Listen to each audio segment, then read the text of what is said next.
अभी फैसला election commission ने सुनाया है और वो फैसला आप सबको पता चल चुका होगा, पूरी कौम को पता चल चुका होगा। NA 75 में इलेक्शन दोबारा ऑर्डर किया गया है और इसके लिए सबसे पहले तो हम अल्लाह ताला का शुक्र अदा करते हैं कि अल्लाह ताला ने सच और झूठ में फ़र्क सबके सामने आ गया। और इसमें सबसे बड़ी बात यह है कि आज एक बार फिर इमरान खान साहब उस कॉन्स्पिरेसी करते हुए पकड़े गए जो धांधली करने के लिए उन्होंने पूरी कॉन्स्पिरेसी बनाई थी, जिसमें पूरी एडमिनिस्ट्रेशन, पूरा इनका जो पंजाब की हुकूमत थी, उस्मान बुज़दार से लेके तमाम दूसरे लोग, और वो बैठ के बनी गाला में और चीफ मिनिस्टर हाउस लाहौर में बनाई गई थी और रेड हैंडेड पकड़े गए। उसके लिए उन्होंने वो हरबे इख्तियार किए जो कमीशन भी हैरान हो गया, इलेक्शन कमीशन भी हैरान हो गया। बंदों को उठा लिया, पूरा दिन गोलियां चलती रहीं, ऐसी फ़ज़ा पैदा की गई कि जिसमें लोगों को बाहर निकल के वोट डालना मुश्किल हो गया। और इस वजह से इलेक्शन कमीशन ने NA 75 का इलेक्शन जो हुआ था उसको नल एंड वॉइड डिक्लेयर किया है। और इस वजह से PTI के लिए मेरा ख्याल है, वो कह रहे हैं कि जी हफीज शेख और यूसुफ रजा गिलानी के इलेक्शन का इंतजार करें वोट ऑफ नो कॉन्फिडेंस का। ये आज हो चुका है वोट ऑफ नो कॉन्फिडेंस, ये आज से इनकी हुकूमत का तख्ता हो चुका है। और इंशाअल्लाह ताला आइंदा आने वाले, और हम ये डिमांड करेंगे, ये सिर्फ नल एंड वॉइड नहीं हुआ, इसकी जो कॉन्स्पिरेसी जिसने की थी, जिसमें इमरान खान सबसे आगे थे, उनके खिलाफ फैसला आना चाहिए, उनके खिलाफ क्रिमिनल प्रोसीडिंग्स होनी चाहिए। क्योंकि जब तक ये नहीं सामने आएगा कि हुआ क्या था और किसने बैठ के कॉन्स्पिरेसी की थी, कौन कौन लोग इन्वॉल्व थे, तो मेरा ख्याल है उस वक्त तक इंसाफ के तकाजे पूरे नहीं होंगे। और हम चाहते हैं कि इंसाफ के तकाजे पूरे हों। हमने रिक्वेस्ट की थी, डिमांड की थी कि जो हमने पूरी कौम ने देखा था, और आज मेरा ख्याल है जितना ज़्यादा 2018 के इलेक्शन का जो हमने शोर मचाया था, आज अल्लाह ताला ने पूरी कौम के सामने ये दिखाया कि 2018 में क्या कुछ होता रहा था। वो पूरे 270 हल्कों का इंतखाब था, आज एक हल्के का इंतखाब था, और पूरी कौम ने देख लिया कि ये किस हद तक जा सकते हैं। आज इन्होंने 20 उठाए थे प्रिसाइडिंग ऑफिसर्स, अगर इनको उठाने होते तो ये 120 भी उठाते।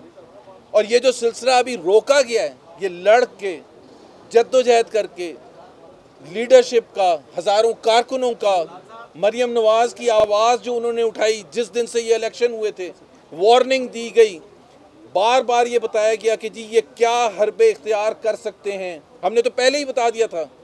और आज इलेक्शन कमीशन के हम शुक्रगुजार हैं कि उन्होंने वो फैसला किया है जो पाकिस्तान की तारीख़ में लिखा जाएगा, क्योंकि इंशाअल्लाह ताला इससे पाकिस्तान में फ्यूचर के जितने भी इंतखाबात होंगे, अब होगा ना बाई इलेक्शन NA 75, फिर हम देखेंगे कि कौन इमरान खान और कौन उस्मान डार आके कोशिश करेगा ये इंतखाबात को धांधली करने के लिए। तो एक तो ये रास्ता हमने रोक दिया है, लेकिन इसका मतलब ये नहीं है कि हम आराम से बैठ जाएंगे। हमारे जब इलेक्शन होगा, कैंपेन होगी और इलेक्शन का दिन होगा या उसके बाद काउंटिंग होगी, और फिर हमें अब एक और हमारी जिम्मेदारी होगी है कि हमने प्रिसाइडिंग ऑफिसर्स की भी प्रोटेक्शन करनी है कि वो जब निकलते हैं तो कहाँ जाते हैं। अब इनका मसला ये है कि ये फिर कोई सरप्राइज़ करेंगे, फिर इमरान खान साहब कुछ कोशिश करेंगे कि किसी ना किसी तरह से धांधली की जाए।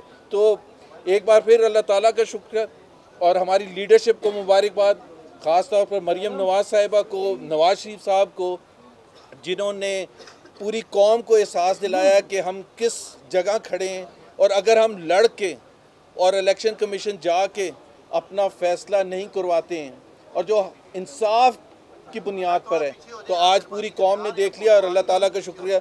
और सबसे बड़ी जो मेरा ख्याल है जो इस NA 75 के जो उभर के सामने आए as a major political leader, जो वहाँ की कैंडिडेट थी, मेरा ख्याल है वो अपने शुक्र का इजहार करेंगी आज।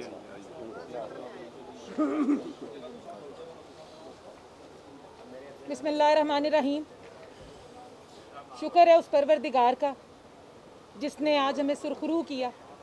ECP की शुक्रगुजार हूँ जिन्होंने आज इंसाफ के लिए, जिसके लिए हम डिमांड कर रहे थे, आज उसका फैसला हुआ।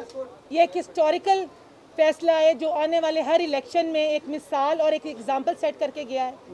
मुबारकबाद पेश करती हूँ NA 75 की आवाम को, जिसकी जंग मैंने लड़ी। आज उनको उनका हक मिला, आईनी और जमहूरी हक, जिसका हर पाकिस्तानी हकदार है। वो अपना वोट डाले और वो बगैर डरे, बगैर किसी प्रेशर में अपने हक का इस्तेमाल करें। मैं मीडिया की बहुत मशकूर हूँ। उन्होंने इस पूरे इलेक्शन कैंपेन से लेके आज तक एक जो हमारा हक सच की लड़ाई थी उसमें हमारा साथ दिया।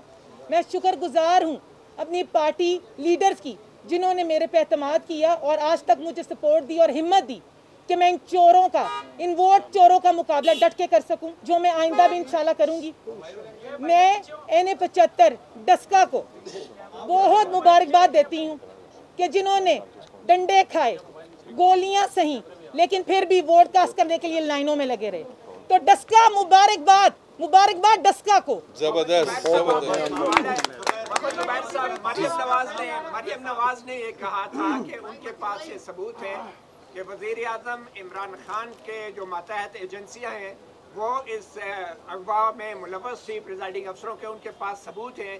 तो क्या अब आप मुस्लिम लीग नून मसलियत के तहत वो सबूत पी जाएंगे या वो सबूत आप भी मंजर-ए-आम पे लाएंगे? मतीउल्लाह जान साहब, अगर हमने मसलियत करनी होती ना तो हम इस हद तक लेके भी ना आते अपनी जंग को। तो हमें किसी से डर खौफ नहीं है, लेकिन जब हम यहाँ खड़े होके इमरान खान का नाम लेते हैं जो कि सिलेक्टेड वज़ीर आज़म है, तो हमें कोई डर खौफ नहीं है। बिल्कुल सबूत देंगे जब क्रिमिनल प्रोसीडिंग्स होंगी इमरान खान के खिलाफ। अभी हम सबूत हाथ में ले रहा तो नहीं, पहला सबूत तो इलेक्शन कमीशन को हमने दे दिया और इलेक्शन कमीशन ने वो सबूत मान लिया। तो हमारी जंग की पहली फतह हमें हो चुकी है, लेकिन इसका मतलब ये नहीं है, और इसी वजह से हम डिमांड करते हैं और ये बताना चाहते हैं कि 2018 में किस तरह से हुकूमत को हमारे ऊपर इम्पोज किया गया था, कैसे सिलेक्ट करके बिठाया गया था उन सिलेक्टेड लोगों को।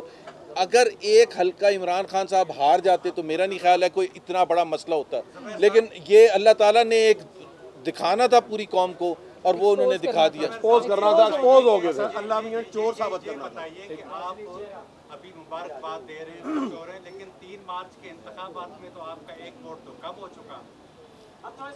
एक वोट कम हो गया, और ये शाहिद खाकान अब्बासी साहब ने इसका इशारा दिया था कि एक तो ये 3 मार्च की तैयारी का सिलसिला है कि जी एक वोट जो इन्होंने देना था, एक वोट का फ़र्क नहीं होगा इंशाल्लाह ताला। सो हमें इतना अफसोस शायद नहीं होगा जब शाम को 3 मार्च के रिज़ल्ट आएंगे और हफीज़ शेख साहब का और PTI का जनाजा निकलेगा, तो उस जगह हमें एक वोट नहीं याद आएगा।